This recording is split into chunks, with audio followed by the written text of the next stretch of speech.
Luckily for me, my psychiatrist helped me. We are the only ones who can heal. I think it's important that life is still gonna be ups and downs. If we experience highs all the time, we won't even recognize that it is a nice experience. And I think with ayahuasca. Welcome to Finding Sanity with Layo the Leprechaun. Hello, ladies and gentlemen, fairies and leprechauns. Welcome to episode 6 or something. Today we have Lou. Welcome, Lou. How are you? Thank you, I'm good. First of all, Lou, you've got a brilliant YouTube channel. You've posted some amazing videos showing about your experience and your recovery. And you've been away from YouTube for a year. Do you miss YouTube? I can't say that I miss YouTube in the way that it's for me it's been quite challenging to be there. But I do miss like the connection to the audience. Yeah, I get so much positive. It feels very meaningful when I put out the videos, but it's a lot of work. So, as you probably know. Yeah, it is a real test at times. Yeah. I've also been struggling to do some videos, and it's been like 3 weeks since I posted on the Layo the Leprechaun page. Mm. And I just started working on a new video yesterday, and I found that this video excites me so much more. Yeah. You should go with excitement. That's good. Yeah, go with what feels good, right? But I think it's because of the type of content that it is. The videos about like experience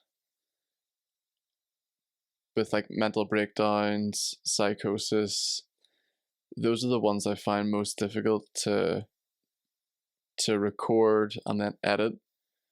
So you're like listen to yourself again and again at your most vulnerable stage. Do you struggle with them too? For me, it's more that like most comments are very like kind and just like, wow, I really, I feel less lonely. I see myself in you, all these super nice comments. But I feel it feels very vulnerable when you are so open with the most like sensitive parts of your life, basically. And you get maybe one or two critical comments on a bad day, then it can really set me off sometimes. Because it seems the comments are like right in your weakest spot too, usually. Yeah, it is your most vulnerable spot, right? Yeah. I gotta share with you the worst comment I've received. If you share the worst comment you've received too. Sure, if I remember, I don't know, yeah. So my worst comment I received was like, you're not delusional. I'm standing outside your door watching you. Oh no. Yeah. I got so angry, and I then a bit paranoid as well. Yeah.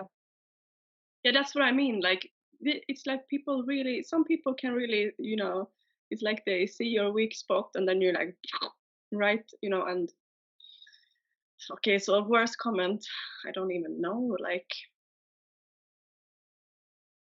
I don't remember them actually, which is good, I guess. Maybe I should kept some and made like a fun video of it, but yeah. Nah, it's probably a good thing you want to block those out of your memory, right? I do get some of those like, are you a man or a woman? But they don't offend me so much. I think it's fun mostly, but I get some of those, and yeah. Interesting. All right, let's start there. So you came out as gay, right? Queer, lesbian. Yeah. First of all, I was talking about this the other day with my girlfriend. Can you explain the definition of queer? Like, what's the difference in queer and gay? Good question. Like, I'm probably not the right person to ask this question, actually. But I think roughly it's like queer is more that you are not fitting into the norms, like gender norms of society, I guess. Okay. And maybe also usually also in the lifestyle in different ways, like you might have perhaps several relationships, you might not be monogamous, or things like that outside the kind of mainstream. So that's like, I don't know if that's the official definition, but it's more about the mm, yeah, like gender expression, I guess. Okay. You can be a lesbian and you're super feminine, and then you're just like a woman who are into women, right? Yeah. But if you're queer, usually it's like your personality stands out in some way. But then there are Mm. butch lesbians too, so I mean, this is a whole discussion. I only first heard the term bitch lesbian like 3 months ago, 4 months ago. Yeah. Well, you always learn something new, I guess. Right? Yeah. Yeah, it's just there's new labels all every day as well, right? Yeah, so I think maybe queer is just in some ways just another way to, you know, be a butch, maybe. Be a bitch. Yeah. I don't know if I'm the right person to ask, so yeah, let's not go too far that rabbit hole. So would you refer to yourself as a butch lesbian? No, I don't think so. No? Okay. But would you say you have more masculine traits? Yeah. Um, yeah. And why not butch? Well, maybe there are different definitions within these two. So there's like soft butch, because I don't feel like I'm a super butchy either. So it's yeah, but this is when I get awkward about these definitions. I don't like the labeling things. It's I feel like I don't fit into either one of them somehow. At the end of the day, they are labels, and like nothing's ever set in stone. Well, sometimes it is, but just like extroverted, introvert, like Mhm. I feel a lot of people sort of define themselves by that, and they limit themselves by it.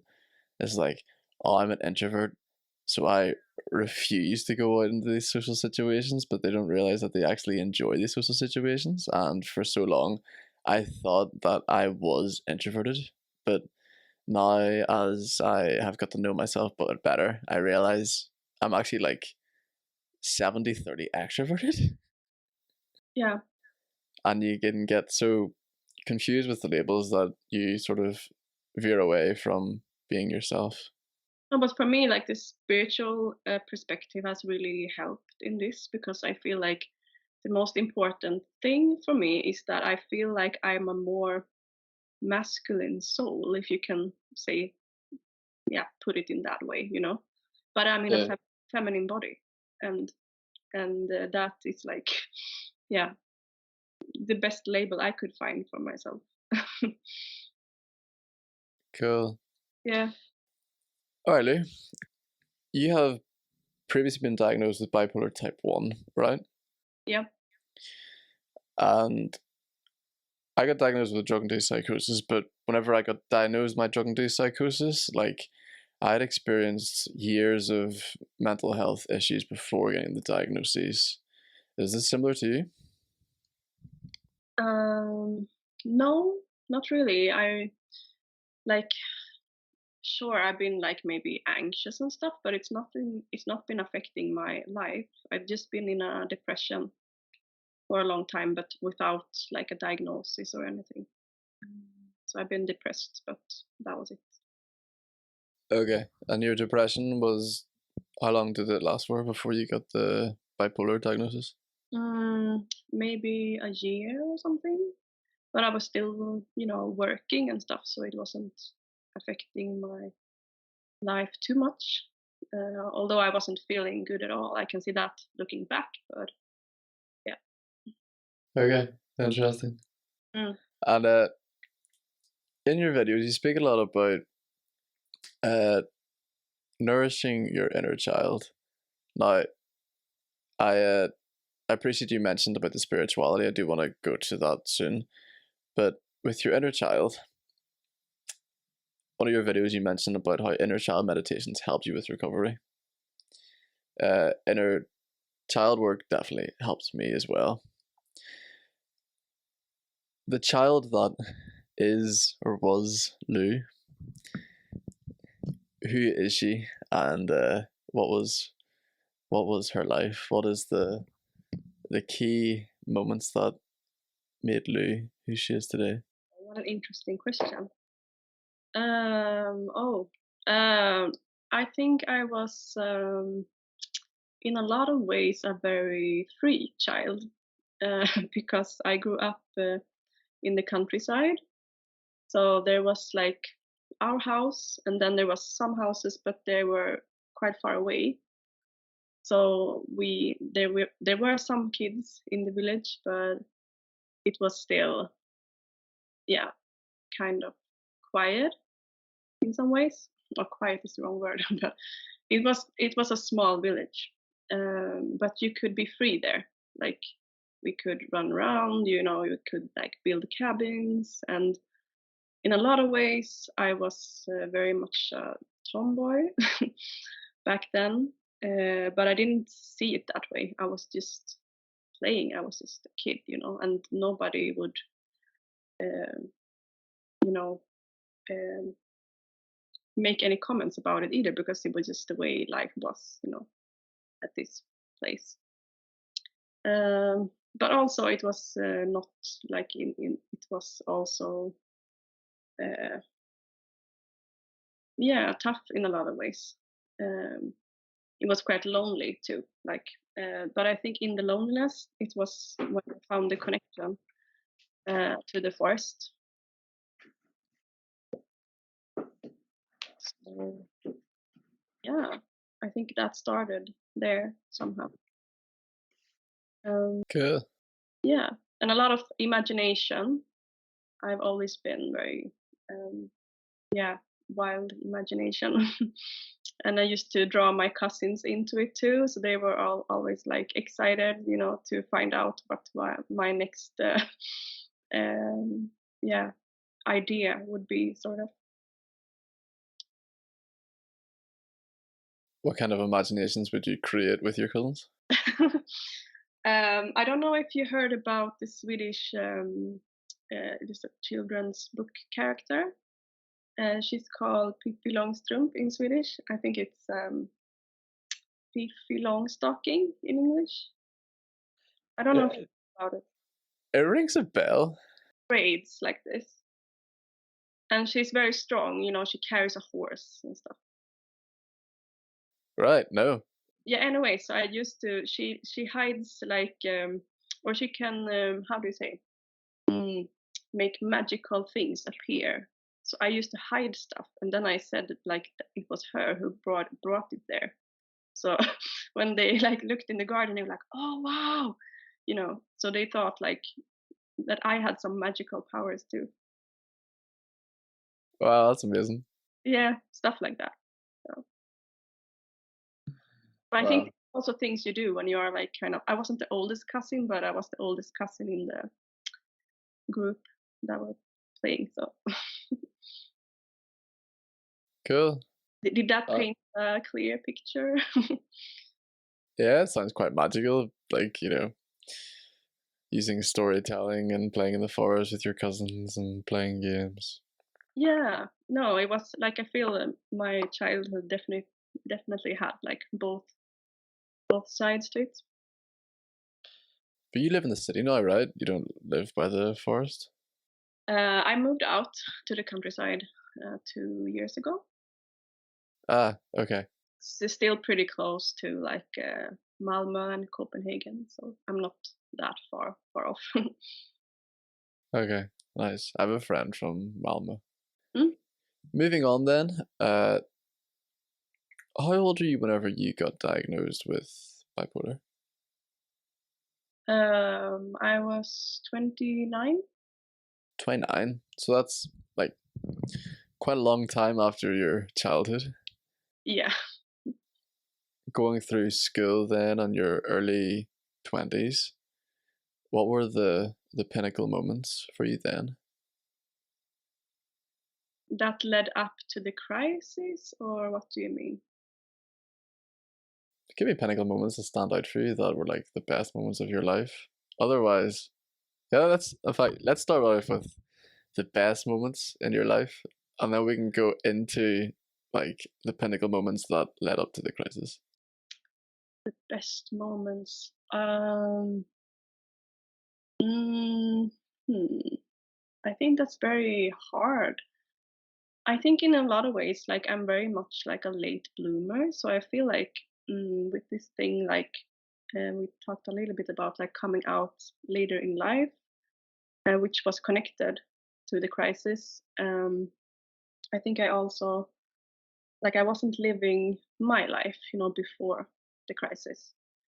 So it's not that I don't have any highlights. Of course I do, but I feel my life was very much, if I compare it, it's like I was walking around in gray, and now my life has color because I live much more according to what I like and what I want, and which seems very normal, right? But it wasn't for me. I just thought that I had to do certain things. Um, so I just did what I thought I had to. And not consciously with the, with the coming out thing. That was very, very unconscious in a lot of ways. Like I wasn't aware. I didn't understand my feelings and stuff. So yeah, so I would say that it's not. But I would say a big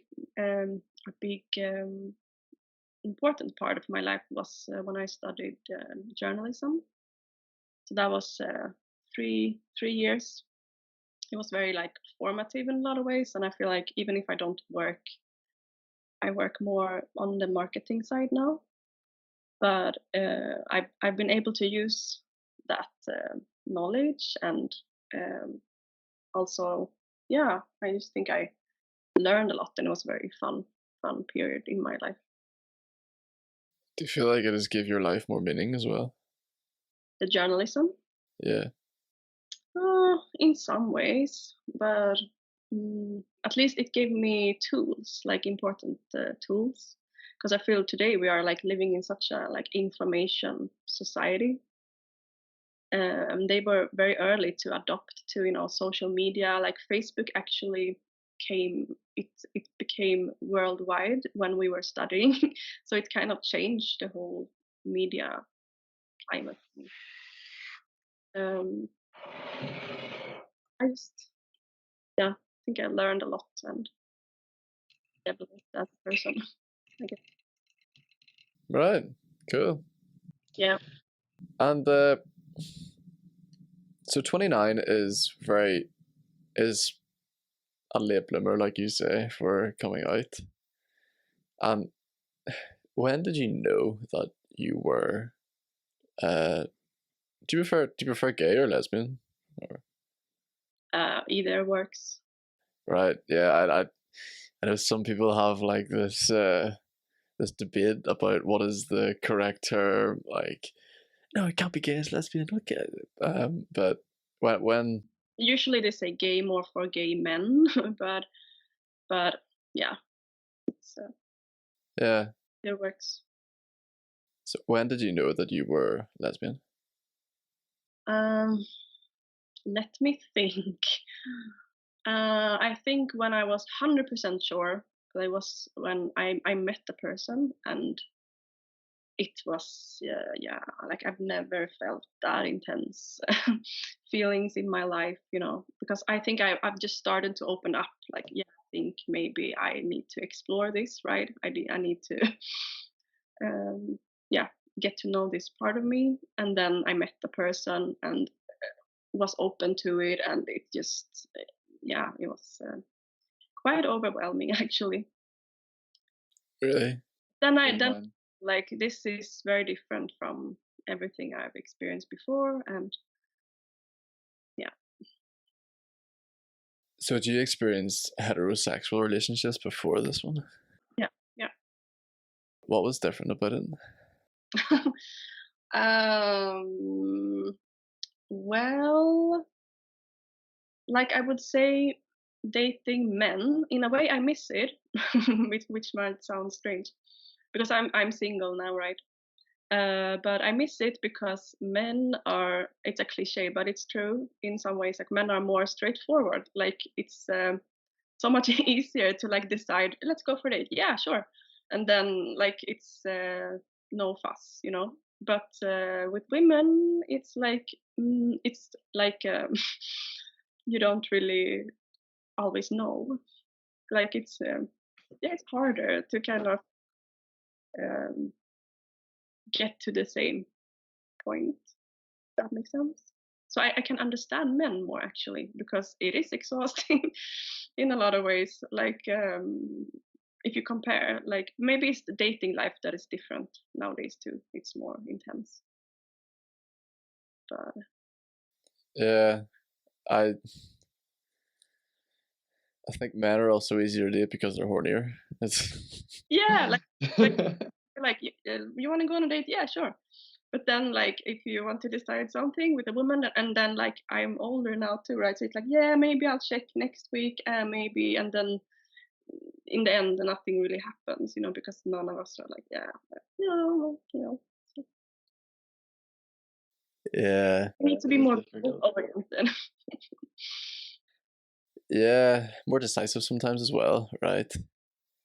Like I It's also I feel women and especially lesbians actually like it feels like some I'm generalizing a lot, but like we have also higher demands. So it's like oh, what's your astrological chart? Let's see if we match or no, we don't match. And now oh, you have a cat and I don't like cats, and oh now we can't. You know, it's like you create all these obstacles that men don't create in the same way. So yeah, yeah, it's putting further limitations on it, right?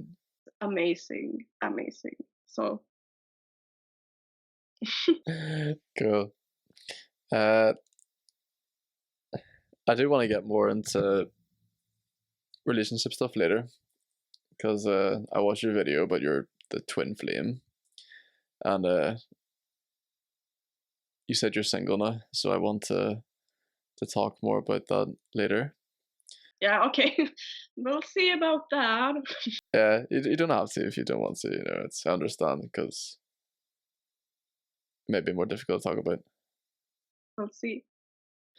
Um, but can you tell us, Lou, about your first Psychosis episode?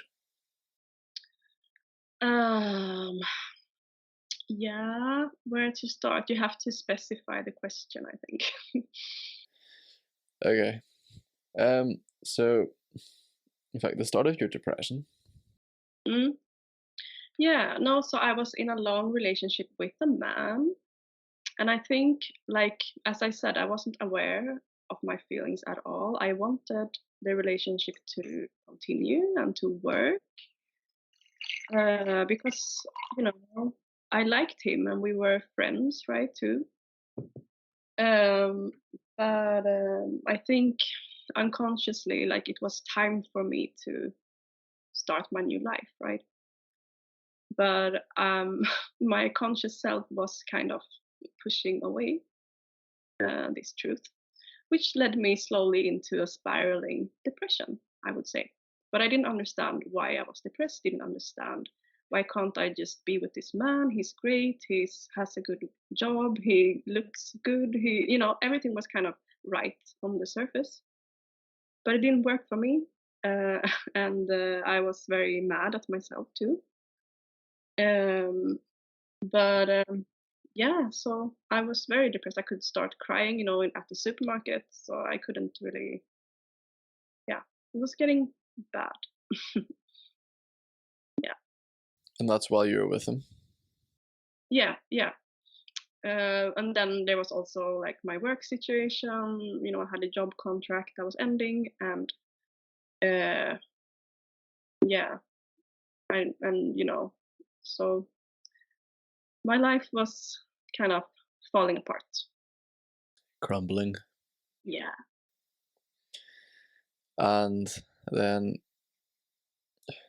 with the ex-boyfriend, he broke up with you, or?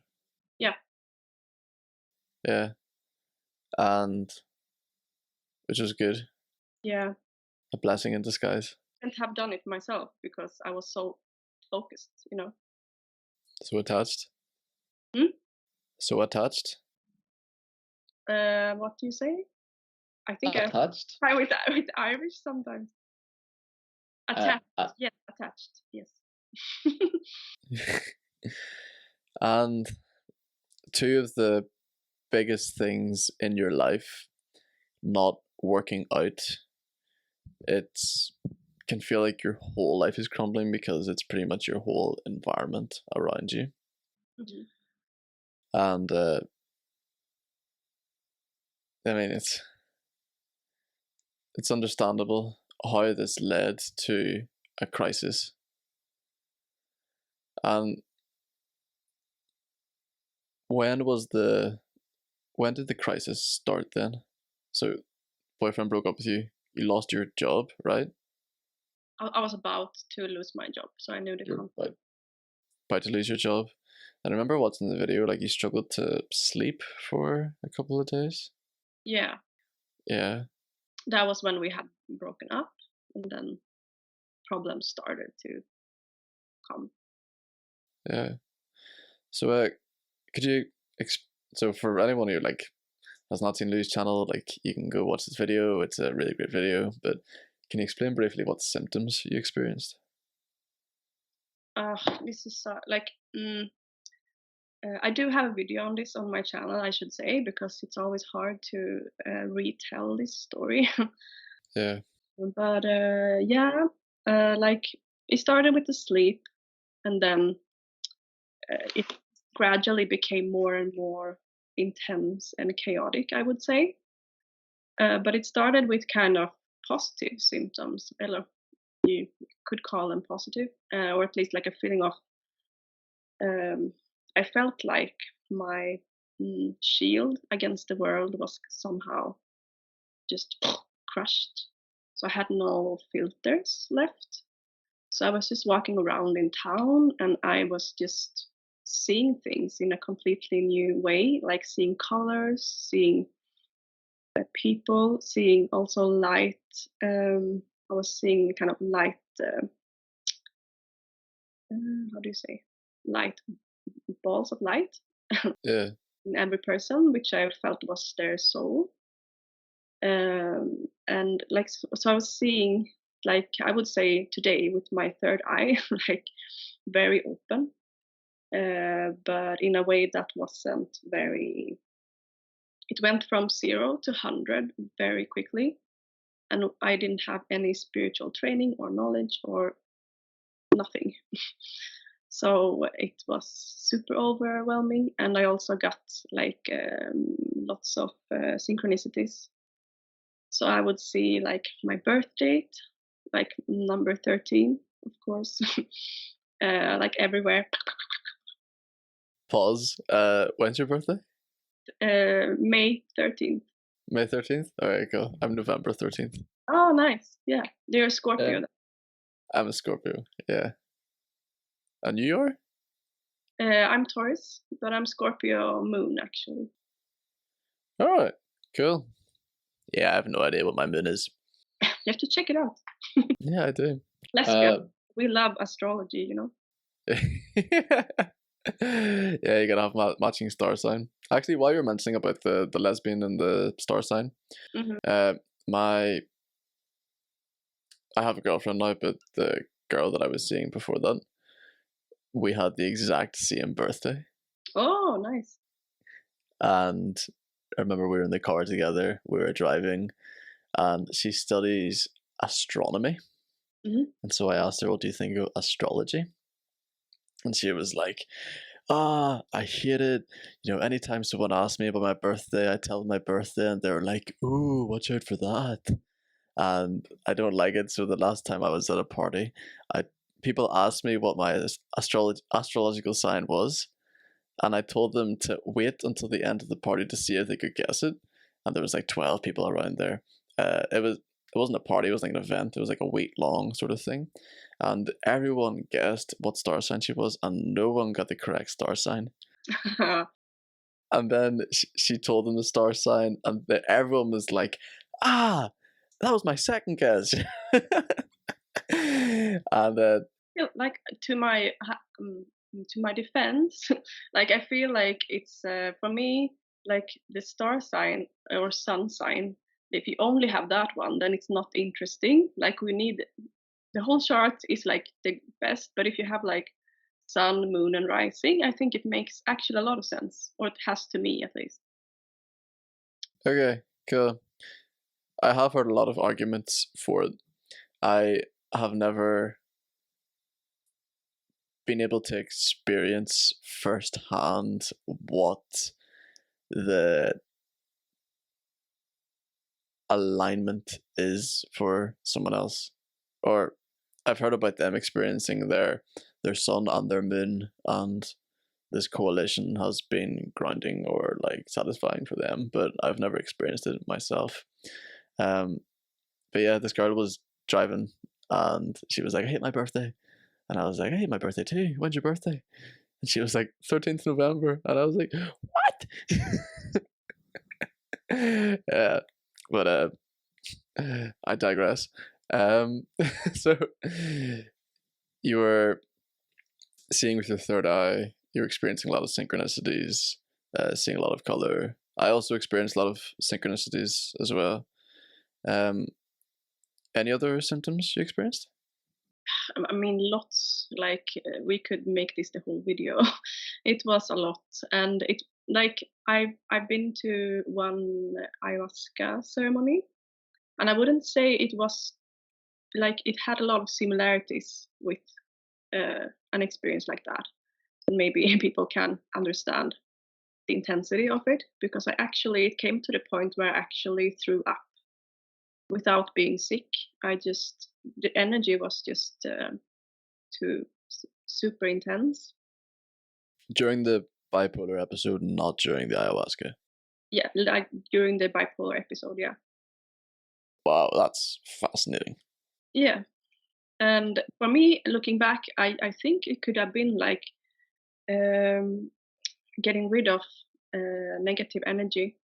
Yeah, like a... Oh, but because the energy that came through was like it felt very like healing in a lot of ways. But then it was so strong, and with no guidance and going through it alone, it's a lot. Yeah, it is. There's a quote from Joseph Campbell that I've mentioned before in this podcast. The psychotic drowns in the water the shaman swims in. Yeah.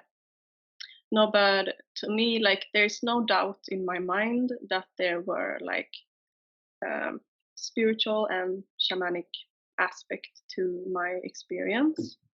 But then was I crazy afterwards? Definitely, you know. So I would say that I definitely got lost in it.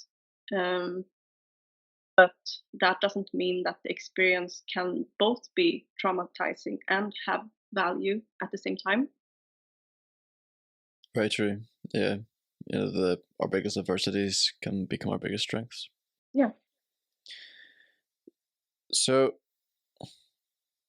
you experienced all these positive symptoms until it hit a breaking point, and was it a work friend came to visit you and you then went to the hospital? Mm-hmm. Yeah. Yeah. So I don't know if you know this, but whenever I had my breakdown, I begged my mum and dad to take me to the hospital, and they took me to NE instead of the psych ward.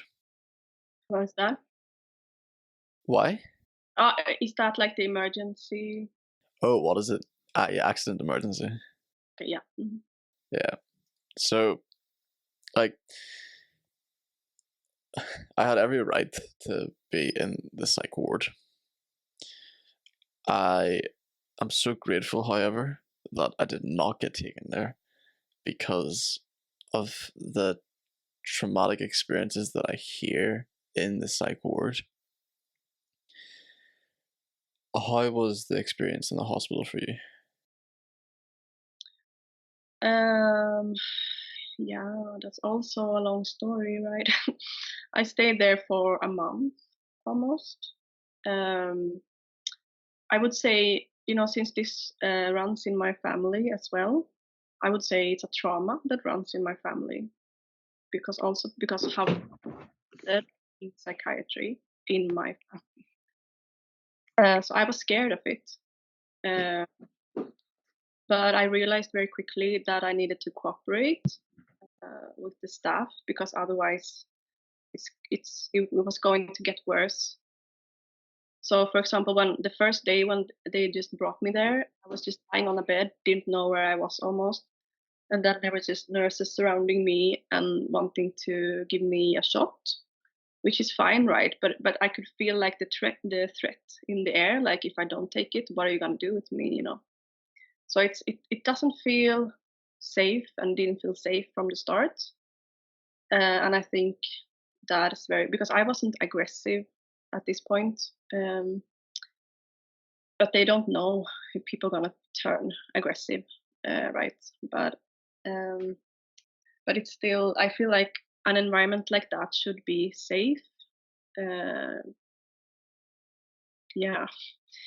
So I think that was the key thing. Like I didn't feel safe, and it also felt very lonely. Like they didn't kind of check up on you. It was more like you were kind of on your own in a lot of ways, which I also don't think is very healthy. um, like sure there are nurses, you can talk to them, but they don't take initiative to kind of talk to you every day or like give you a schedule or you're not. It's yeah, it was very strange.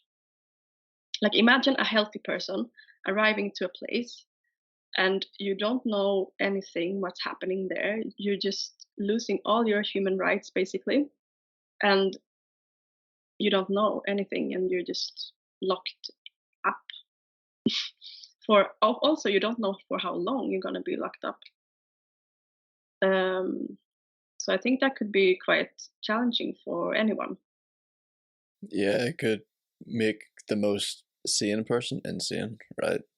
Yeah, and especially the other people that are at this place, they are not very well either, right? And how do you feel when you're around people that are not feeling well? So it's Yeah, you suck in your environment, right? yeah, totally. But I also get that it's quite hard, like it's not an easy job, and I respect that. But there's so much things that could be done to create safer environments that would also reduce the costs. But yeah, that's a whole discussion in itself. I agree. Maybe we'll get into the solutions that we have that will help change the system. Hmm. Um, so you were injected with medicines and you left the hospital after 1 month. And for the listeners who could relate to your experience, what kind of medication were you on then whenever you left the hospital? Uh, I was on anti-psychotic and antidepressant and maybe something else too that I don't remember now. Okay, quite a big concoction then. 3 pills. Yeah, but Yeah. the dose was quite low because my body wasn't uh, handling the drugs very well. I lost a lot of weight, which I also had to gather strength to then tell the nurses. And I just felt like when I try to tell them, they're gonna think I'm crazy now. Like, how do I tell them this without sounding crazy? But yeah, they listened somehow, so that was good at least. But that's what I mean. Like they should check up on people. How is the medication doing on this person? How are your weight now? Do you feel good? Like they don't even check up how the medication is actually affecting a person. Yeah, that's awful that it puts the fear inside of you of thinking, if I say this, will I look crazy? Exactly. Yeah. Like, yeah, I definitely know how that feels like. You in that environment is gonna be judged and gonna be like I've also read my file afterwards, and that is not fun to read. Like another person's opinion of your worst state ever. And when you're like, and you realize also that some people don't have empathy to your situation at all. Like they just see how crazy you are, which you also are, right? But as I said, the environment is also very crazy. Um, Yeah, you know, my girlfriend was working in as a veterinary nurse, mhm, and she is a very empathetic person, and she loves animals. And she told me that the more time that she spent as a veterinary nurse, the more animals she had to put down, the more used to it she became. mm, And I wonder if that's the case in the psychiatric ward. yeah, Does it suck the empathy out of them because of the system that they are in? yes, I think so. Because I also worked as a peer support for 1 year, which is when they employ people who have their own experience of recovery in mental health. And that year was actually very good for me because, yeah, I got to see like, uh, yeah, psychiatry from the inside, I guess you could say. I was not working at the acute office, but one of my colleagues were actually, and I couldn't do that. It would be too tough for me, I think, to kind of relive that experience over and over and over again. But they, yeah, the stories they could tell there, because as a peer support, you really need to keep your empathy, because otherwise, what are you doing there? Then you're just part of the staff, and that's not your role, really. Like you're part of the staff, but you come with your own experience, right? So I just realized that it's a very tough uh, job, but and as you say, like since the system works the way it works, then I think a lot of people have to shut off their empathy. Uh, Otherwise, they wouldn't be functional humans. Yeah, otherwise they'd go insane, right? And everyone just wants to have their salary and go home on Friday and meet their friends and have a fun time, right? And changing psychiatry is like it's such a huge system, at least in Sweden. So yeah, I'm not saying it's impossible because I hope it's not. I actually think that the things we're doing here creates a lot more ripples than we think, probably because we get a free space to think, to talk about uh, these issues openly, and um, yeah, Yeah, I hope that we are able to create more ripples. yeah. I think I actually had a lot of like I had. Speaking of good comments on my channels, I have actually doctors writing to me, like both like normal doctors and psychiatrists that are watching my channel. So I mean that in itself is good because they can get an insight. Because some people have wrote to me like, "Oh, it's so good to actually understand how my patients are feeling and thinking." So, That's amazing. yeah. I quite often get psychiatrists like disagreeing with me. Oh no, Yeah, it's your perspective or what? but my perspective, yeah, and about my passion against using anti-psychotic medication as a first thing to recovery instead of the last thing as a recovery. Mm. Yeah, maybe it's because I don't know if they saw the video that I worked there myself, or maybe sometimes it's just about who finds your channel and not because that's also what I learned in psychiatry. Um, like a lot of people agrees with us on this, like that work in the system, but it's usually not the people who have the power. Um, so a lot of like nurses and these people they agree and they also think we should reduce because they are also the one who have the most knowledge about the patients, how to work with them. They have the patience, they have the empathy, all this. So Yeah, shout out to all these people who actually want to do a good job and struggles, in this system. yeah. Shout out to the good ones. Yeah, Hopefully, we can take the power. yeah. uh, so, Lou, after your time in the hospital, were you giving any like talking therapies? No, I actually had to advocate for myself because I felt I wasn't feeling very well. Again, this is a systemic failure to me. They should do follow-ups. They should, you know, mm, uh, because we have problems with, suicide relating to hospital. How do I say? People coming out of acute psychiatric care, right? I wonder why. Your life is destroyed. You have shit experiences from the hospital, before the hospital, and now you have no solutions. So, and there's no follow-up. Uh, but I'm quite a stubborn person, so I at least got some KBT. I don't know the English word, but it's not. I didn't get normal therapy because I think they just wrote it off because yeah, it's just in your family. So they just thought I had shitty genes. But yeah, so and that therapy didn't do a lot for me, basically. Is COVID to CBT? Yeah, maybe. Yeah, yeah. It's like when it's more practical and more. Yeah, I thought it was shitty, basically. I just needed to talk to someone. Yeah, I feel you. CBT is cognitive behavioral therapy, and Love to met a peer support worker. That would have been the best. But I didn't know they existed, so yeah, I relate to that. mm,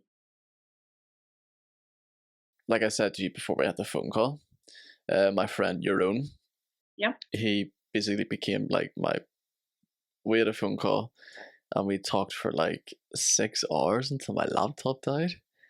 And that was the greatest form of therapy that I experienced.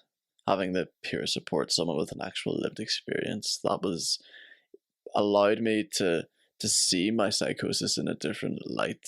Beforehand, I believed like, uh, it was all irrational, it was all delusional, and although I still believed in my heart about some of the synchronicities or the delusions, it was your own that really helped me see the light in my own darkness and accept my process for what it was and not what for society condemned it as being.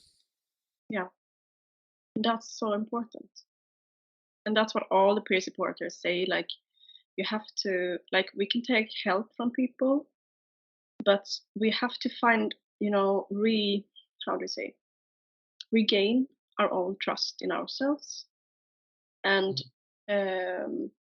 that we are the only ones who can,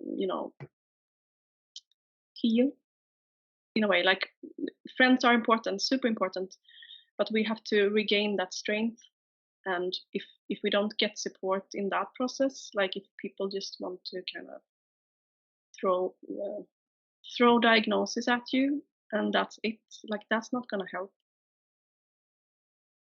basically. No, it's not. You made a beautiful statement in your, I think it was your third video about your spiritual awakening. And like the ending reflection was that like only you can do this. Like you have so much more power than you think you have, and only you are able to go through this, come out the other side. You can't rely on anyone else. This is solely your responsibility, and it is possible. And it's so beautiful. Thank you.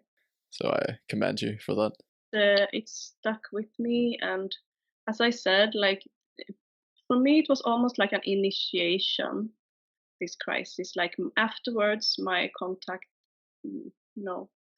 spiritual connection, it was stronger, and I had to learn to trust it. So I feel in a lot of my videos, things that are coming through is not like it's my own words, but it's also like the channeling. Yeah. So it's like I need to hear it as well. Yeah. Beautiful. I find that with my videos as well. It's like you're channeling something else. Yeah, and that's a nice part. Speaking about being on YouTube, like for one, it's like you have to hold yourself responsible to what you put out there, meaning you have to walk the talk, so to speak. That's what I struggle with sometimes. I feel like I put myself on such a high standard sometimes, and or at least like I feel my viewers hold me to a high standard sometimes, and that's good in a way. But it's good because it keeps you on your toes and on your healing path, and stuff. But what was I gonna say more? Yeah, and that's you. Like it's like you when you. It's not teaching, I would say, when you like put out information. It's like I learn at the same time as I produce the content and evolve. I guess you can see that too in your videos. Like if you watch your first videos, you're like, oh my god, and then you can see the progress. Yeah, definitely. Mm. Yeah, I don't know what it's like for you, but for me, I've got like an abnormal amount of confidence, and so I sort of like it's been since I was a child. So like I never walked, I ran. So like my first steps were running, and I sort of take that within everything in my life. Like everything's a run. But I'm curious now because I think I have been the same way. But after the crisis, I had to kind of regain that confidence because a lot of it was, I wouldn't say lost, but I was very broken. Also because these things runs in my family and like, am I just crazy? And I mean, all these doubts about my own skills. Because I also had doctors telling me straight to my eyes at the hospital, like, you are sick, you're not going to have a normal life, you're going to take medication for the rest of your life. And I'm quoting almost literally now what he said to me.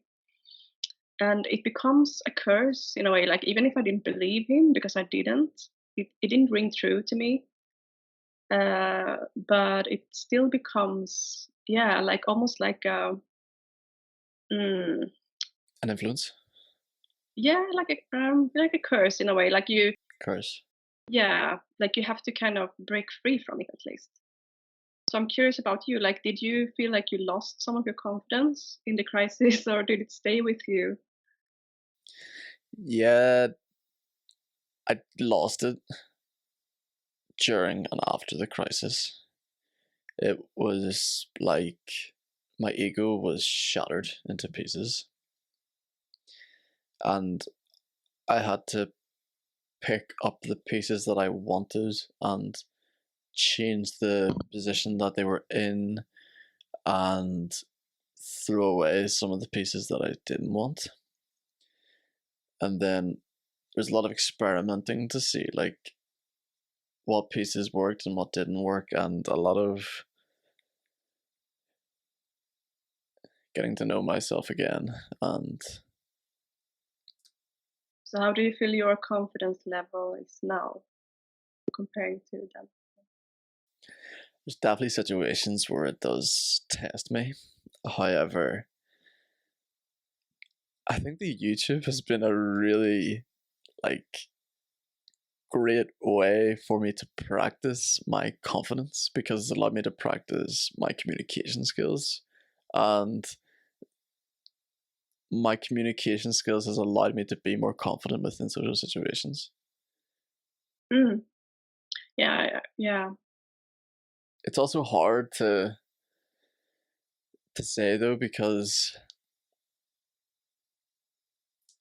like it's easy to forget what you were like before the psychosis. I feel anyway. Mm. It's like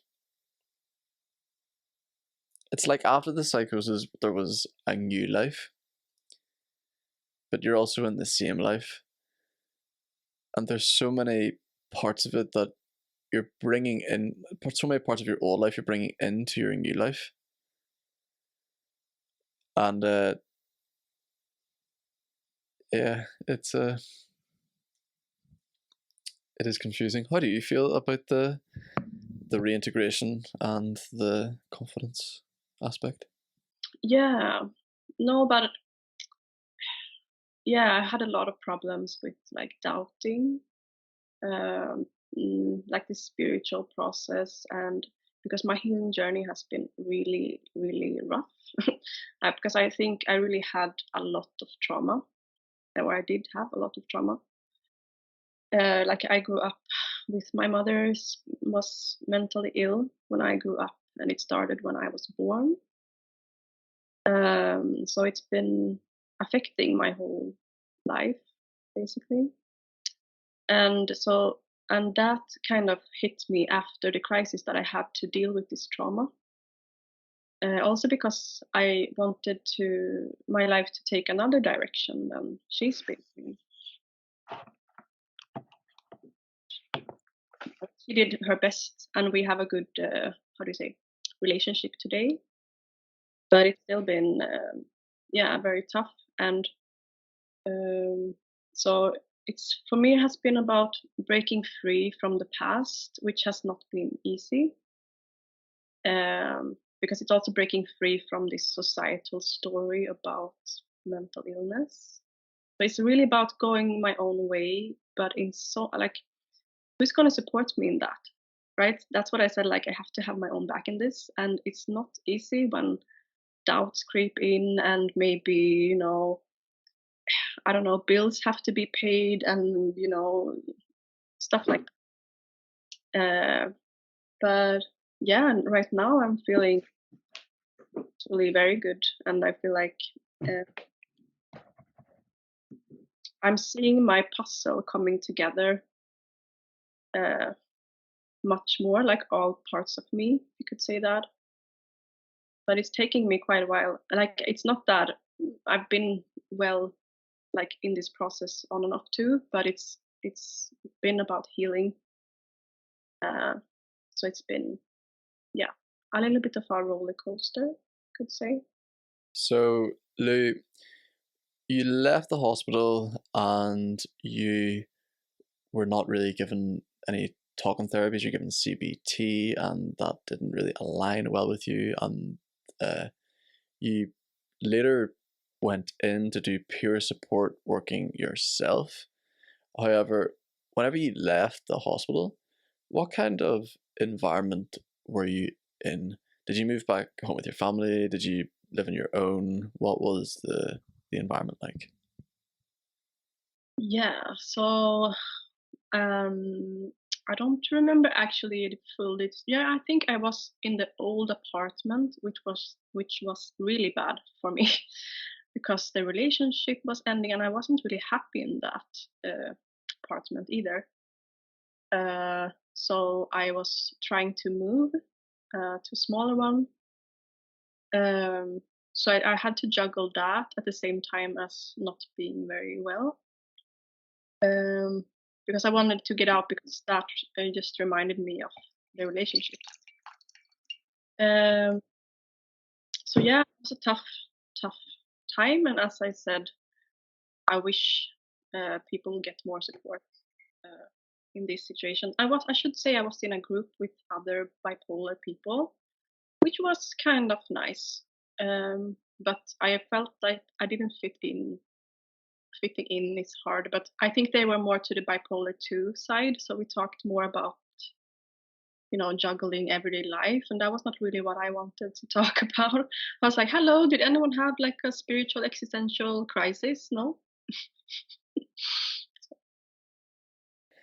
Wow, that sucks, the generalization of it. Yeah. Mm. And it must have been difficult for you to be in that environment that reminded you of the ex-partner. Yeah, no, so I tried to get out. I remember I was also so weak in my body because I'd lost a lot of weight because the food at the hospital wasn't good, and my body didn't tolerate the medication very well. So I was basically a shell of my old self, and I had to, like, I remember I was eating this chocolate balls, chocolate cakes, like every day almost, to kind of just um, yeah, build my body back up again. To get something into you. Yeah, so I had to really be a fighter, and looking back, I don't know how I survived this time. It was really tough. But I just had a strong feeling that it would get better and that there was a meaning in the crisis. And as I said, that was the spiritual part of it for me. Like all these things I had seen, there's always a thought in my head, there must be a meaning with this. And that was what kept me alive, basically. Wow. So, how did you come to understand the meaning of your bipolar? And maybe you can allow this to transgress, is that the right word? Into the spirituality side of it and the spiritual awakening. I think it came gradually, and it was really, I think it's hard to explain this for people who are not uh, interested in spirituality. And I get that because I wasn't myself either that much before, like a little bit, but not too much. So I understand uh, people that are like that. But it was really a case of life showing me, like, hey, look at this, check up this. You need to try some healing. You need to do this. And I can't explain it any more than it was still synchronicities around this. I could, for example, meet an old friend and meet the same friend 3 times in a row in a park. And then we would talk, and this person would be into healing and yoga and stuff, and then be on this whole healing journey. And and then we kind of exchanged tips and information on how to heal. And so it's been things like that that has been continuing ever since. And to this day still continues. But in a more, today it's not, I feel like I'm finally found like in a place where I'm not as much seeking information anymore or a confirmation. I'm just more relaxed in my spiritual beliefs, I guess you could say, or yeah. But whenever I say that, then something happens and I'm just like, whoa. I have to recalibrate, or Yeah, it's like your spiritual side brings you back and it's like, you're not done yet. Exactly. So, but for now I feel I feel a lot more grounded in my. Mm-hmm. So, you don't take medication anymore, right? What was the process like for you going off medication? um, I should say this beforehand that yeah, it can be a very tough process to get off medications. And luckily for me, my psychiatrist, she helped me, and she was like, yeah, we should try this. So I had her kind of, yeah, helping me. Her support? Yeah. and that is quite rare, I think. But I think she kind of felt that no, this isn't right for you. Um, so and then yeah, I just gradually quit basically. And at this time, I had a stable job. I had my own new apartment, and so life was kind of moving along quite well. Uh, Although I wouldn't say, looking back, that I was super stable, but I was a lot more stable. Um, yeah, and so I had like this more stable life to kind of fall back to, if you want. But it's still a risk, of course. Like, what if what if I would have lost the job because of, so there's all this, yeah. You have to be careful, basically. But yeah, so like I didn't have too much of these symptoms either when I put out the medicine. And I don't know why, but I just didn't. It was more of a mental process for me. I was scared. So Wow, that's interesting. From most cases, pardon? did you ever take the medication? I took it one time, literally just one time. It was after a horrendous dream. I was really adamant on not taking the medication because I asked what the success rate of the medication was, and the psychiatrist told me, it's about 50%. And I could tell he just pulled that number out of his bum, and then I asked, like, how long will it take? They said it will take roughly 3 years. And I thought, wow, that's like a university degree. And so I tried my hardest to not take it. And then there was one night where I had a horrendous dream. I was like, please give me it. And there was some temptations after that. I really struggled one day. I was not so much with hallucinations, but with my own mind. And I was so stressed out. I think the series that I was watching at the time had an influence on me because there was a lot of crime and drugs involved in this series. And I wanted to go towards drugs to help with my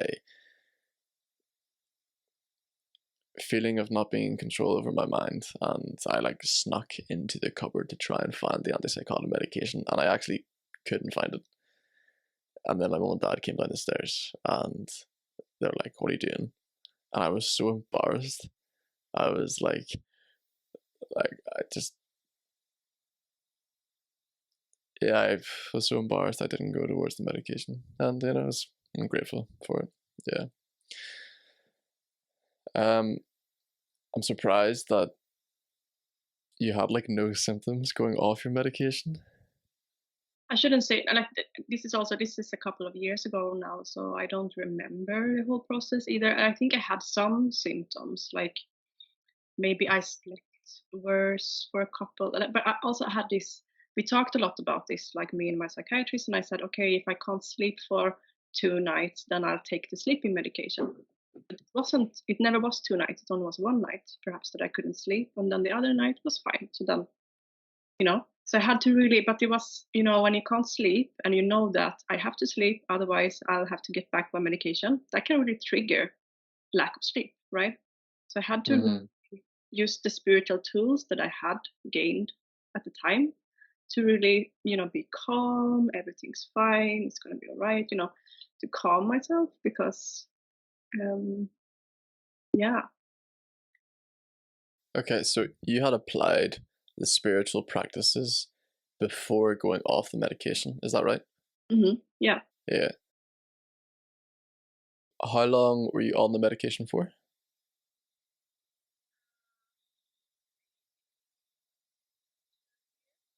2 years.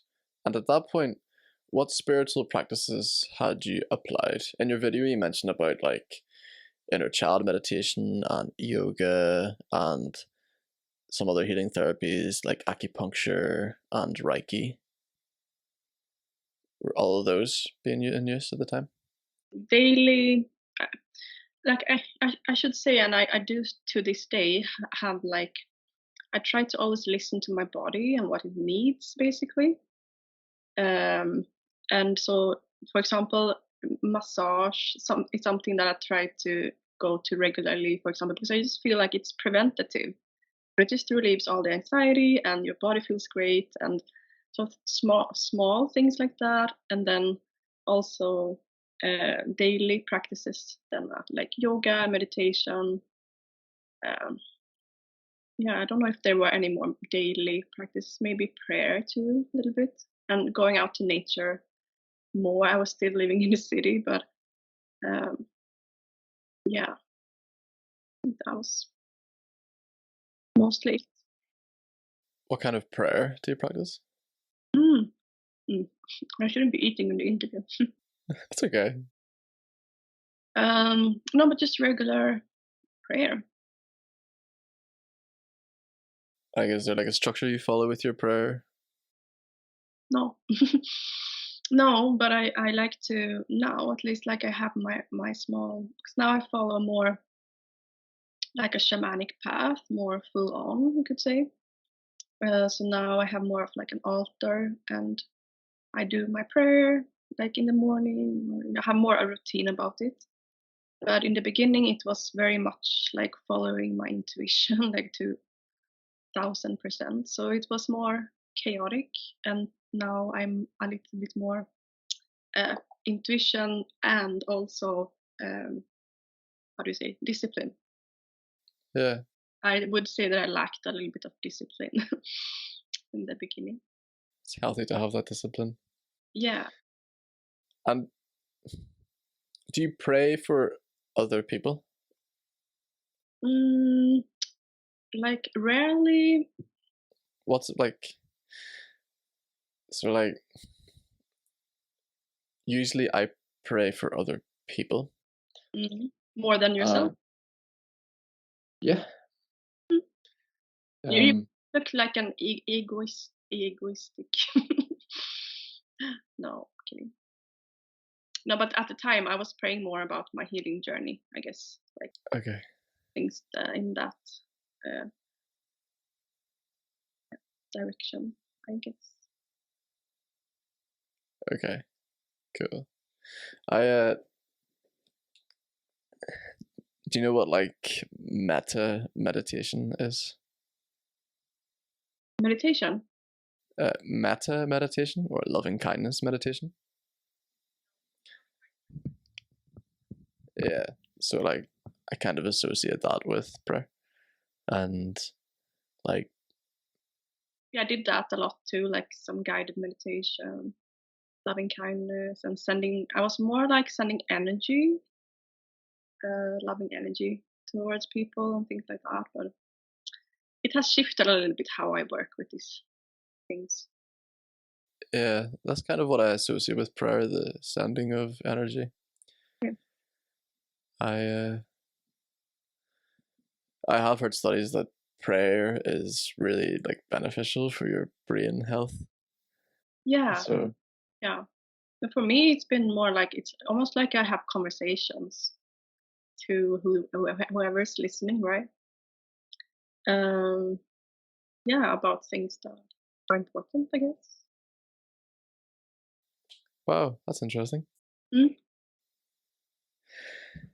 Yeah, you made a really important point that whenever going off medication, you'd already applied these spiritual practices, such as the prayer, meditation, yoga, massage, and you also had a job at the time and you felt stable.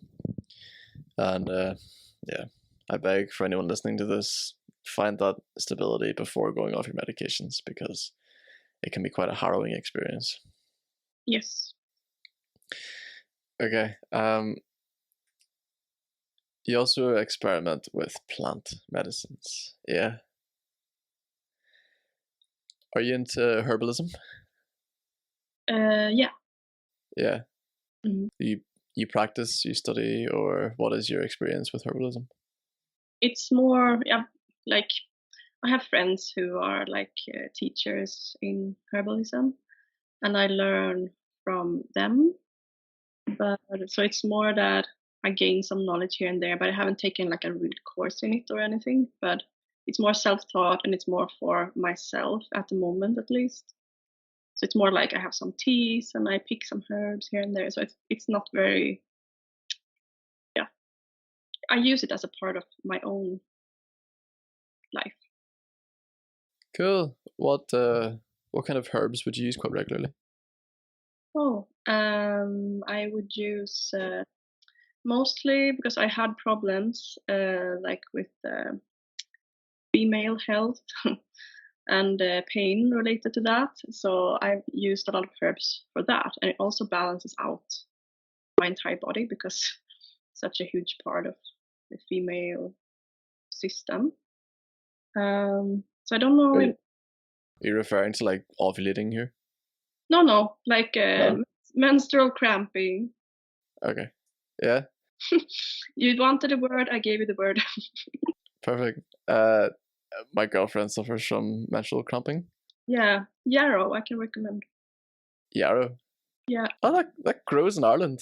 and yeah, like it grows wild and like it's quite common too. So it's good for a lot of stuff. And then like ginger or raspberry leaf.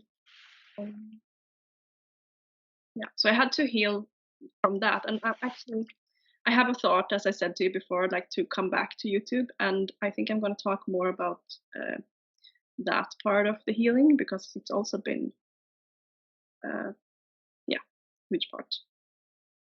Yeah, please do. And I can recommend my girlfriend. What is your channel? Exactly, your girlfriend can watch them. Yeah. So do you make a tea out of the yarrow? Yeah. Yeah. So it's a natural pain reliever, and it Okay. also uh, balances hormones. Ooh, that's very appropriate then for menstrual cycle. Yeah, and there's also a theory that I think it's quite beautiful. Like when a herb grows naturally and in an area or something, it's because the people need it. And yarrow is one of those plants. Wow, that's beautiful. The earth has the answers. Yeah, I love that theory at least. I love that theory too, and I believe it as well. Like, I don't know if they grow in Sweden, but like we have nettles everywhere in Ireland. Yeah, they're And good, like, also good for this and for a lot of other stuff. yeah, like it's the most incredible superfood, and it's at our doorstep, and everyone thinks it's a weed and a pest, but like there's so many amazing properties that it has. Same with dandelion. Yeah, what do you do with we we call it dandelion? Uh, like you can use the root and you can like for to make kind of a coffee, and then you can also use the flower to make tea. Cool. Yeah, I'm gonna do some research into that. Yeah, do. Uh, okay, Lou, I would like to talk about ayahuasca. Okay. What made you want to take ayahuasca? Um, yeah, so I was going deeper and deeper into trauma healing, right?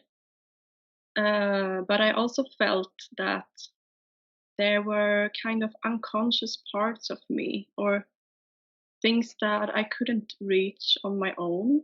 If that makes sense. I felt like I had such strong behaviors and things that just wouldn't go away, and I felt like it wasn't healthy. And then people were starting to talk about ayahuasca online, so I saw that and I related to some of the stories. Um, but then I also knew that it can be potentially dangerous for a person who has had psychosis to take ayahuasca, right? Um, So I didn't think too much about it, but then like it showed up like a woman in my area um, that was also connected to indigenous people. So it was like a genuine ceremony, and it just kind of crossed my path. And as I said, with everything, and then just before that, I just gotten the thought that maybe I should actually do this, because I was also like, I wanted to like experience, if I could, how can I frame this?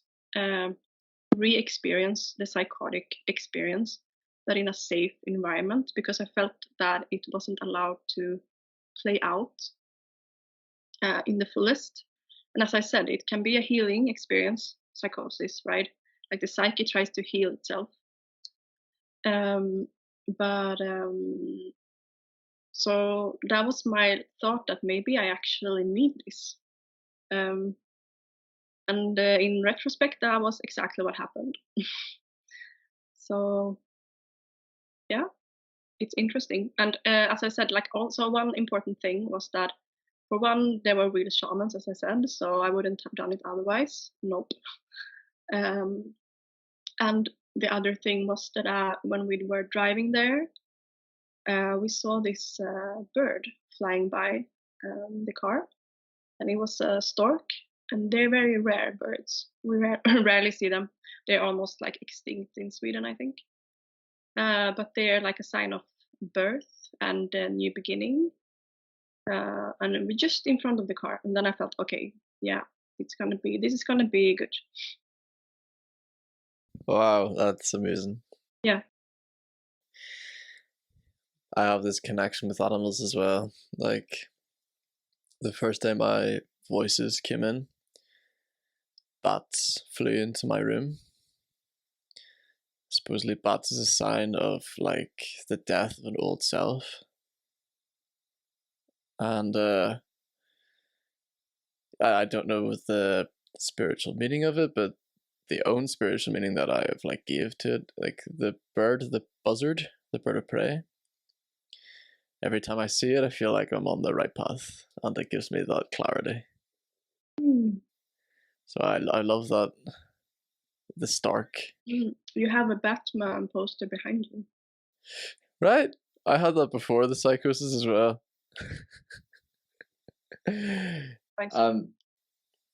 Like 2 minutes before the voices came in, I was in Vietnam, I was in an apartment, and I asked the Vietnamese ladies like what I do with the bats, and they hit the bats and like threw them out the window, and then they called me Batman.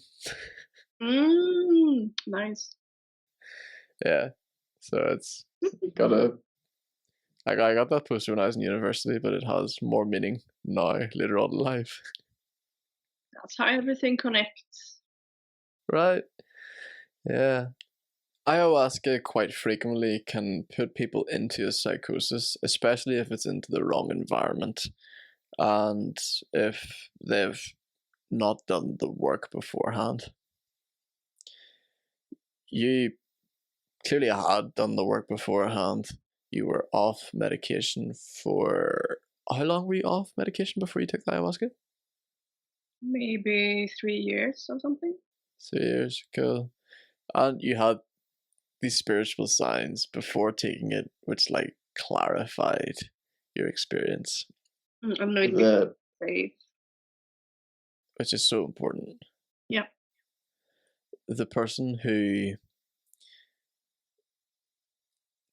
initiated the ceremony, you said they had indigenous roots. Were they from Peru or Colombia? Colombia? Mm-hmm. Okay, cool. So they're not together anymore, but it's like a couple of a Swedish woman and Colombian indigenous man. So they did the ceremonies together, and she's also like a medicine woman. Okay. And your experience with ayahuasca, you said before that you seen the female goddess. Yeah. Yeah. I know like everyone's experience with ayahuasca is like related to their own person, and so it's kind of hard for other people to comprehend what it's like for that person to go through their own experience with ayahuasca. However,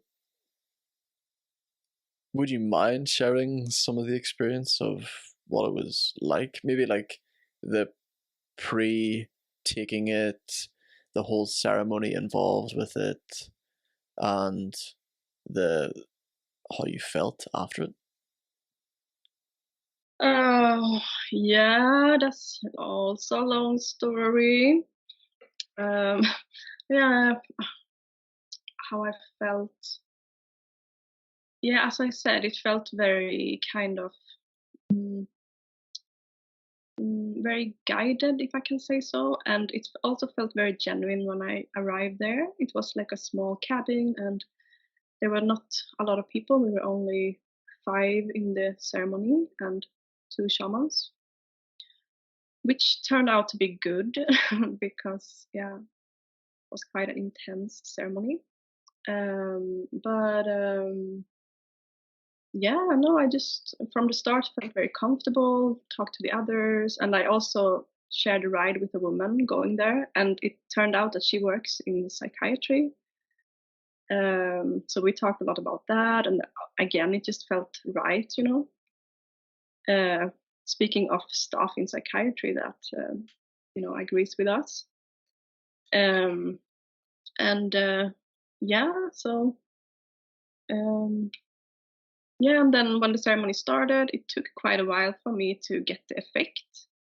So they had to kind of, because in this ceremony they also did private healing sessions for everyone. So they took me aside and they did a healing on me. And while we did the healing, I received like images of, yeah, like ancestors and stuff like that. So it started to kind of work on me, I guess. And then I got the 3rd dose, and then it just like, yeah, really hit me. And I started crying. I didn't vomit at first, I just cried. So I cried a lot, and it was so like such a relief. And as I said, like my feeling beforehand was that I had things that I couldn't deal with myself, and I think it was this kind of stuck feelings. Yeah, from when I was really, really young, you know, and couldn't express it because there was all this sorrow with the situation with my mother, and then people around me that couldn't deal with this because it was too much for them as well, right? Because we weren't taught to talk about these things when back then. So I just had to release that. And what else? Then was this whole journey with images and stuff and animals speaking to me, and um, yeah, a lot of symbolism. And yeah, I have a whole video about this too on my channel. Okay, so if you want to hear more about this, then you can check out Lou's video. It's just gonna be too long, I feel, to like, you have to ask me a specific question in that case. Yeah, I understand. Other people can. I'll link the video in the show notes for other people to look further into. Had you had any experience with psychedelics before taking ayahuasca or after? No, or I did one more ceremony because there was a friend also that wanted to go, but then there was another shaman from the same tribe, but it wasn't the same really. Wasn't very good, and but it wasn't a bad experience, but it just wasn't doing anything for me. So then I just haven't since, because I haven't felt the need for it either. So I always try to feel into, because they say that you can basically how do you say, abuse everything. Yeah. And when you do that, it stops being shamanic, and then it can turn on you, and that's when you get the bad experiences. So it's I think that's an important part, especially when we have this wiring, that why are we doing it? Do we have genuine intentions? Have we prepared properly? You know, all these things. So Wow. Yeah, I think that's important. The intention that you set with it, the preparation that you do beforehand. I think that goes the same with like any psychedelic drug, the any drug as well. Yeah, and I guess like you came into it with drug-induced psychosis, right? So I get the appeal of drugs. I really do after that experience. I've never been into it myself, just because I have this background too. I don't want to end up in psychosis, right?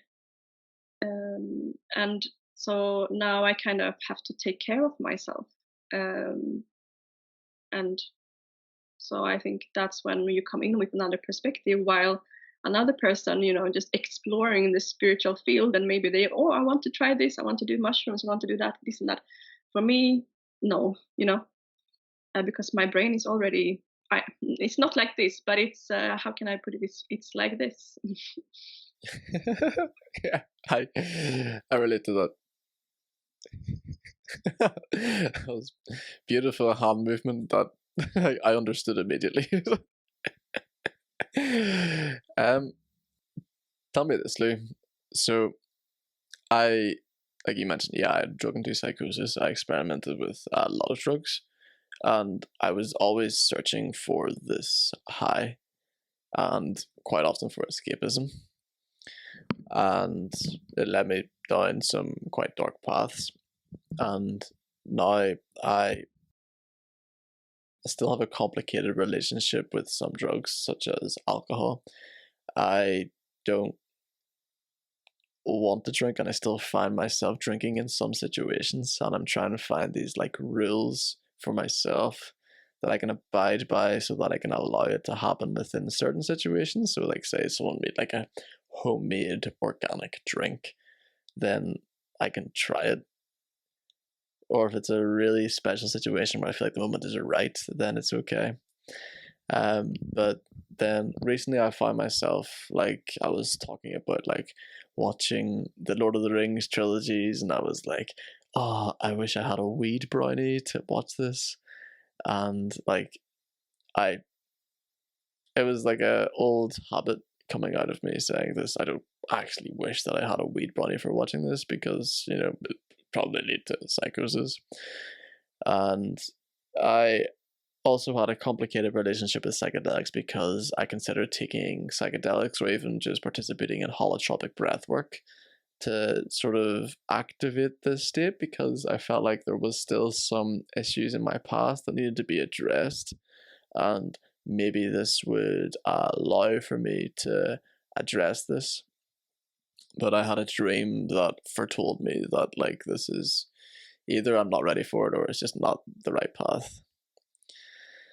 And I had someone call me recently and tell me that he wanted to go off his antipsychotic medication and take mushrooms. And I was like, bro, like, you don't need the mushrooms. Like, just going off the antipsychotic medication will be enough. A lot of people, like, they seek these psychedelic medicines so that they can experience what we experience with psychosis. And you put it perfectly whenever you said that the going through the spiritual awakening through the bipolar was so similar to what it was like whenever you went through the ayahuasca. And yeah, it really is. If it's calling you, then go for it. But take so many precautions before going down that. And I think with ayahuasca, people are aware of that, because it's so commonly known that it's not like a fun trip. It really isn't. But it's yeah, it will call you basically.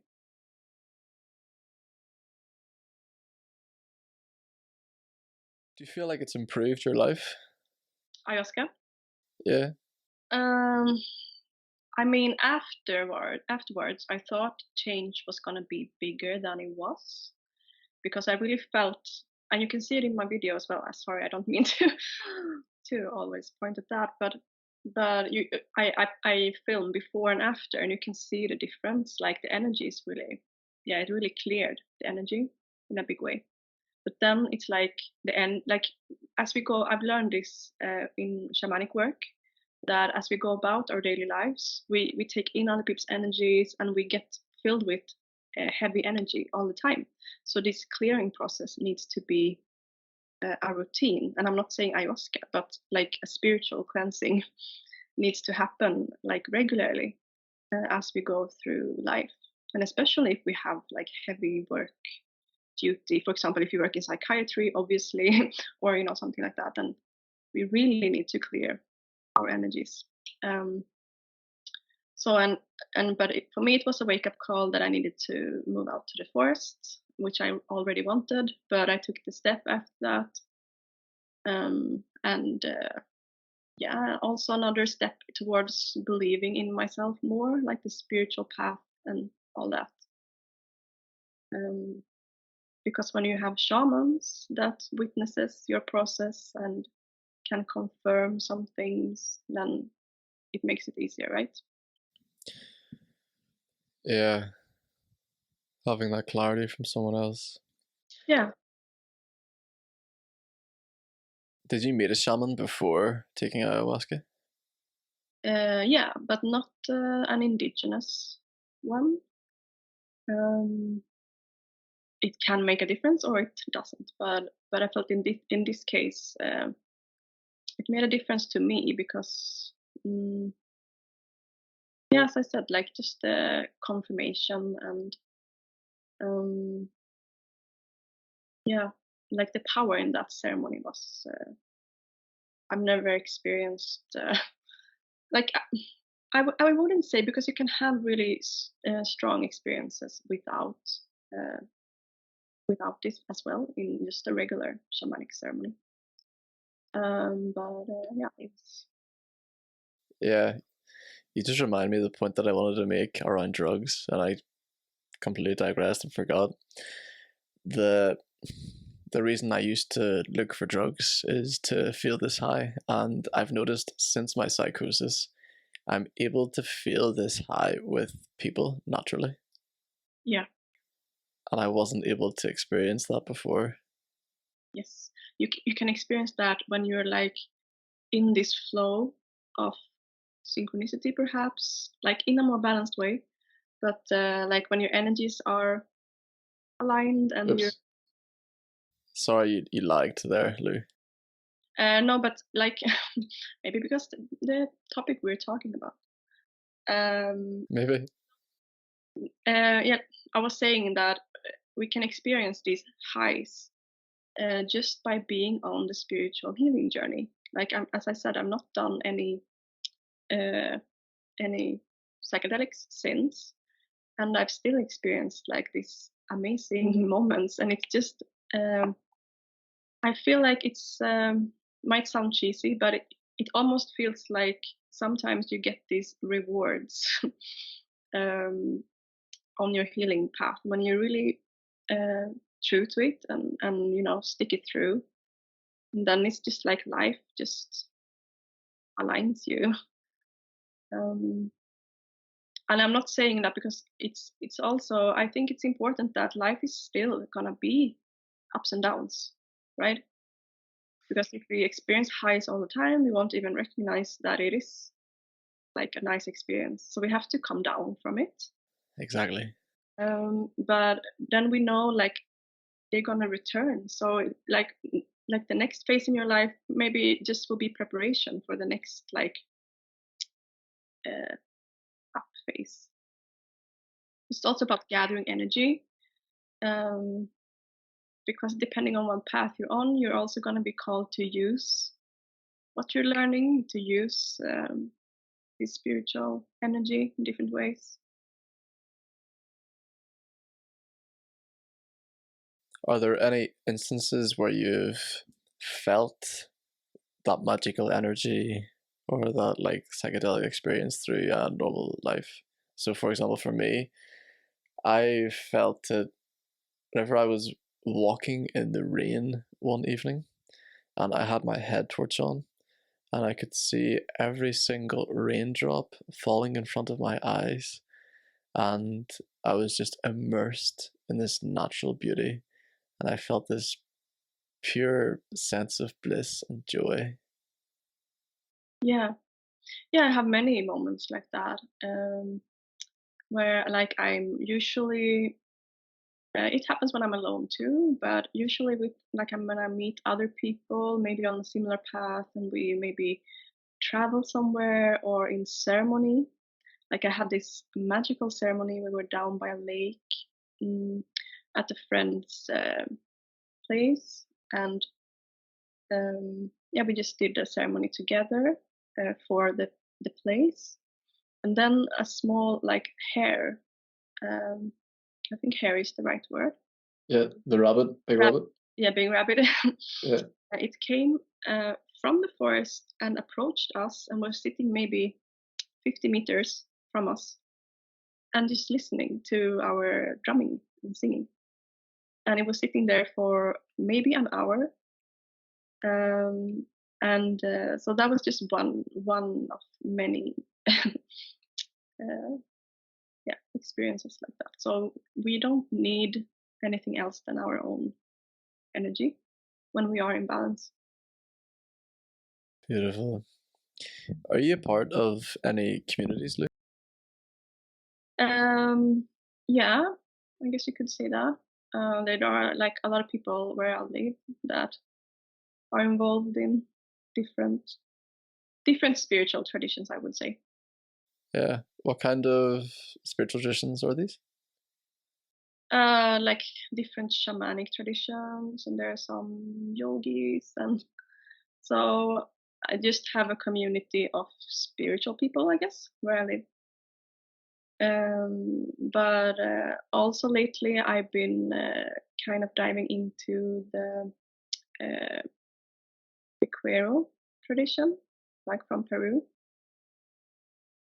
So there is a whole community around that, but this is like a specific um, part of the tradition. Um, so yeah, I think it's also about that, like because I've been very hesitant on like which path to choose and things like that, but and also taken wrong paths sometimes. Um, but yeah, eventually just find your way, through trial and error. Yeah. Experimenting is a huge part of it, right? Any like trainings or something like that, like, or are you interested in that, like becoming some sort of therapist yourself or something like that, or Layo shaman, herbalist? Therapist? No. I I mean, like alternative therapist, like someone who works with people in alternative ways. okay. I love doing it through the YouTube channel, and I love connecting with other people who have experienced these experiences the same as me. And I am wanting to more focus on like community in my area rather than online. Mm. And yeah, I was really excited to talk to you because of your involvement with spirituality and shamanism, and I feel like I want that. I've been like swerving away from it because I see a lack of it here, which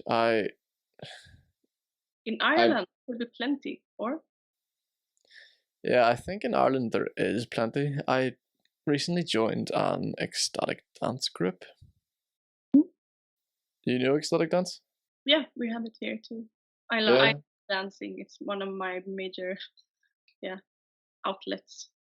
Yeah, it's such a beautiful thing, isn't it?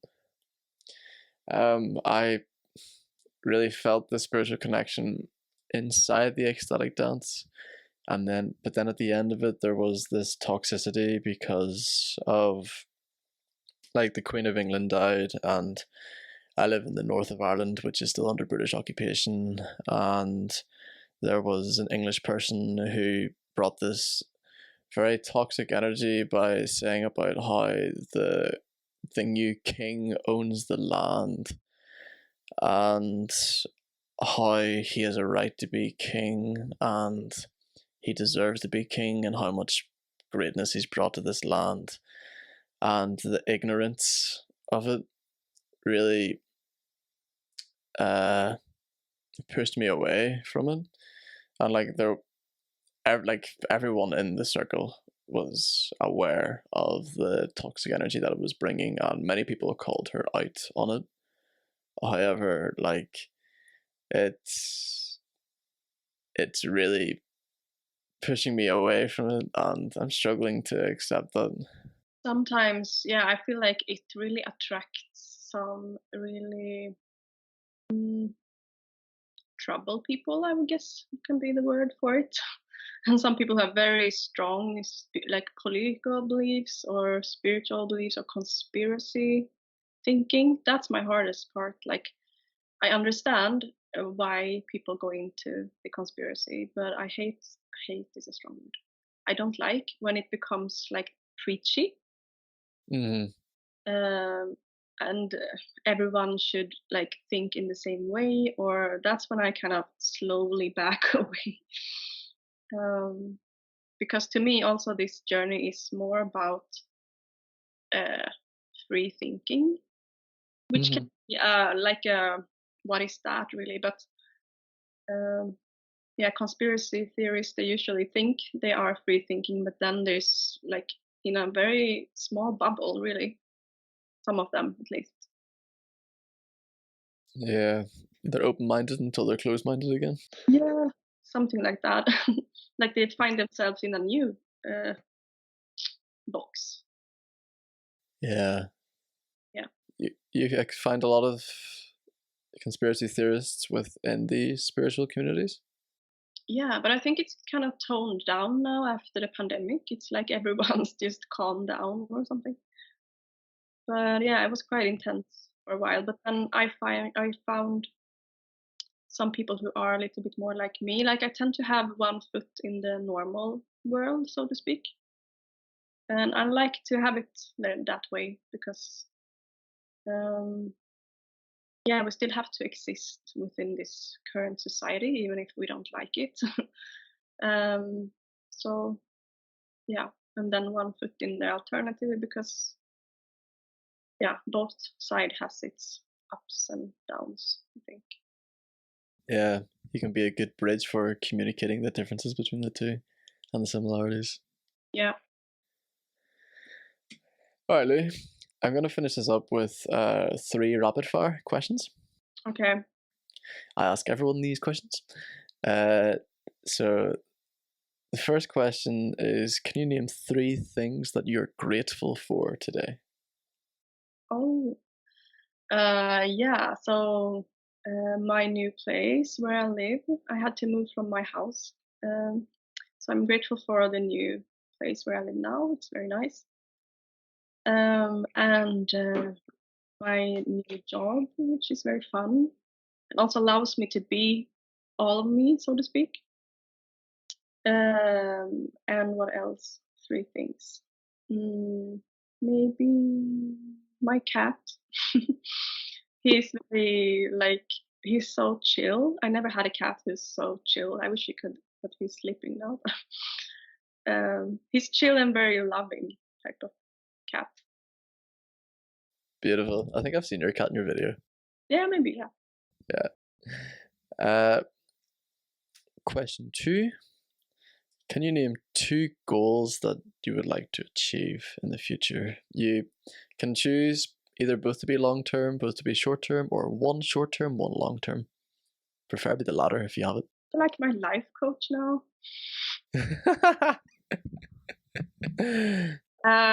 Like this is a tricky one for me because I am in a spot where I've been thinking a lot about these things and I'm not come to a clear, like I have a lot of different projects, and as I said, I have an idea that I want to restart the YouTube channel, but I'm not coming to the actual decision of actually doing it. So this is like a step in that direction.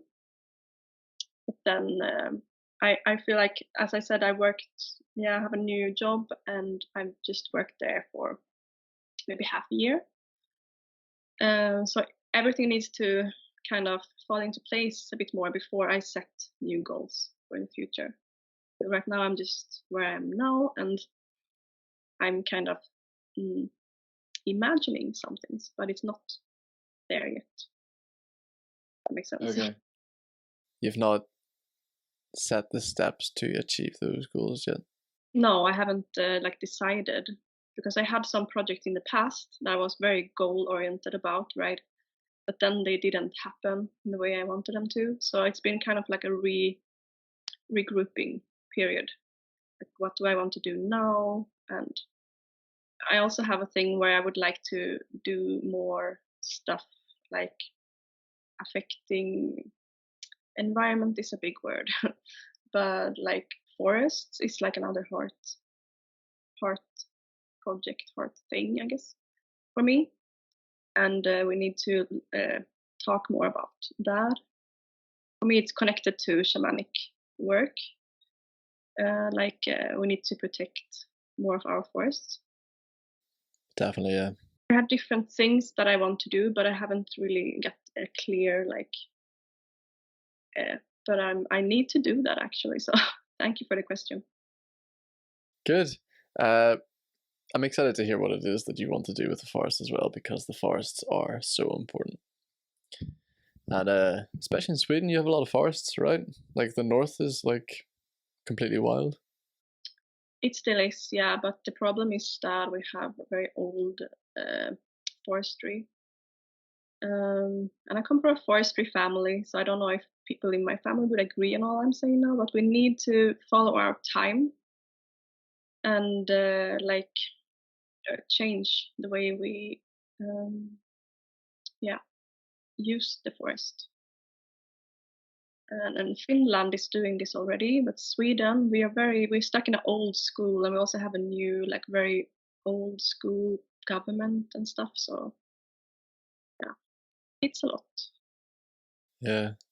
Hopefully Greta Thunberg will be able to contribute towards that. Yeah, but they say, you can never be a prophet in your own country, and I think she's a good example of that. Like here, it's like the debate is just, we've come to that, or we can't debate this stuff. Wow, I've never heard that saying. You can't be a prophet in your own country.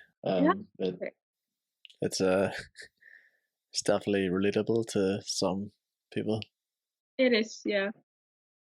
Interesting. Wow, I wasn't aware that she was not being given that much support in Sweden. I shouldn't say like it's not that bad, but I feel like our country, like many countries today, like we are very divided. So some people, of course, like love what she's saying and doing, but other people are not, and they just make fun of her. And so it's hard to kind of create a movement when everyone is so divided and also talking about other things. So yeah, that's why I want to forest, because it's very tangible. It's like forest. Everyone wants forests, right? So. Yeah, Ireland used to be a temperate rainforest, and like now the whole island, I think 9% of it is covered in forest, and only 1% of that is indigenous forest. Yeah. It's horrendous statistic.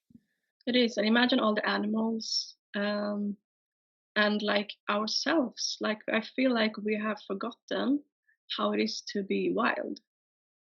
Like the wild part of us is still there, very much, but it doesn't come out when we don't get to experience these environments where we can be wild. So yeah, it's important. I think in in Europe, we're not used to having to stand up for things, at least not in Sweden, maybe in France. Yeah. They're more rebellious there. But like we are not used to like having to protect things, for example. Like, so it's also very new. It is, yeah. And also our forests have been declining for like 400 years or whatever. Yeah, because we have to speak up for them basically. And that's what I'm trying to like, but it's also about doing it in the right way. So it's tricky. Yeah, maybe you could join a community. Yeah, I have, and I will. Yeah. Nice. I'm also looking at joining a community through forests in Belfast. I literally sent an email last night asking if I could help plant trees. Oh wow, what a coincidence. Yeah. I had this like climate anxiety and delusion during my psychosis about how I felt like I could save the world through climate action. And yeah, those things have not ended up coming to fruit. Maybe they will in the future, but yeah, I get my grounding through volunteering at an organic farm. Mm. And Yeah, I also had like that was also part of my experience, and also the ayahuasca experience. But it's we can't do it on our own, and as you say, we have to find movements that kind of suit the way we work and what we can contribute with. Because I feel right now there's only one movement, like it's the XR movement, but there's no other that I know. Like you can or like ordinary like nature organization, but I feel like we need movements that are much faster and quicker and like louder, basically. So we'll see if something happens. yeah, I agree. Hopefully we can contribute towards them or help start them. Yeah. Okay, Lou, and the final question. Yeah. Who's one person you'd like to let them know that you love them today? Oh, that was yeah, but the first person that came up was my mother, actually.